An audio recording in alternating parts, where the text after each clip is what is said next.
From WRAO News and the Capital Broadcasting Podcast Network, this is your Coronavirus North Carolina News Brief for Friday, January 8th. I'm David Crabtree. With cases, hospitalizations, and positivity rates hitting new highs in North Carolina, this week Governor Cooper announced the current overnight curfew requiring people to be home from 10 p.m. to 5 a.m. will be extended through at least the end of the month. In the latest county alert map released this week, 84 counties are now in the red, 12 as orange, and just 4 yellow. This week, several counties began distributing the vaccine to those in the Phase 1B group, those who are over the age of 75. Many waited in lines only to be turned away. And this week, the governor launched the National Guard to help facilitate with vaccine distribution.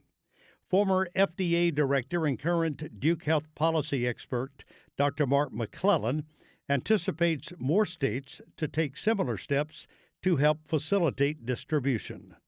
The Guard has played an important role in many aspects of the public health emergency response since the beginning of the pandemic in helping to deliver supplies, in helping with testing in surge areas. And now I think it's a very appropriate use to help with access to vaccination. One of the big constraints right now is just bandwidth. Hospitals do not have a lot of staff that they can devote to expansive vaccination programs. They're very stretched. So the more that we can augment them, the better. There are lots of ways to do that. Using pharmacies, for example, is something that the Department of Health and Human Services announced planning to try to expand in the nearer term than they had previously been planning. And National Guard troops have been very helpful in many aspects of the response. So my preference would be to see the National Guard help focus on some of the highest risk groups that are otherwise hard to reach. We're going to be able to reach some of these groups. There are a lot of people who want to get the vaccine now, who will stand on a line, who will call repeatedly until they can get through in some of these high-risk groups. I'm also worried about reaching frontline healthcare workers who may not have time, frontline workers besides healthcare workers who may not have time to do all of that, bringing the vaccines to them through special events, reaching neighborhoods and communities where we're worried that vaccine uptake is going to be low at the same time as the burden from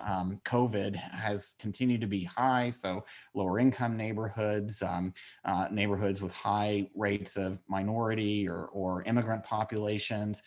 Those are where I think the National Guard extra help could really come in handy. And I think you're going to see more of that in more states. As you said, a lot of governors have started calling in National Guard assistance to help with this last mile problem.